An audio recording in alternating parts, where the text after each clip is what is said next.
Did you know 7 members of the Rothschilds family were captured during the Holocaust? Elizabeth Rothschild. She was arrested in 1941 for illegally trying to cross into occupied and unoccupied zones in wartime France.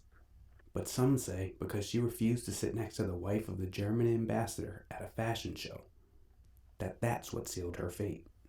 She was brought to Ravensbrück concentration camp, and her written cause of death is typhus, but some say she was cremated, some say she was beaten to death. George Cohn, first cousin to the Rothschilds. He was arrested in 1944 along with his entire family. They were shipped to Auschwitz, and George, at just 13 years old, was selected for Nazi medical experiments weeks before the war would end. On April 20th of 1945, George would be found hung to death in the basement of a school.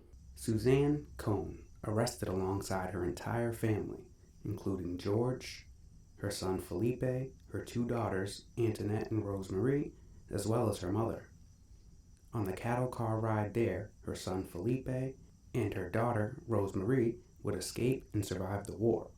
Upon arrival at Auschwitz, her mother would be killed immediately, as well as her daughter Antoinette. Suzanne would die in the following months of starvation and malnutrition. Louis Rothschild, arrested in 1938, he was held at the Gestapo headquarters. Though harsh at first, it said he was visited by Heinrich Himmler, and after, his living quarters were upgraded. Not to be nice, but because it would make negotiations with the family much easier. He would be released 14 months later for the largest ransom ever to this day, $21 million in 1938.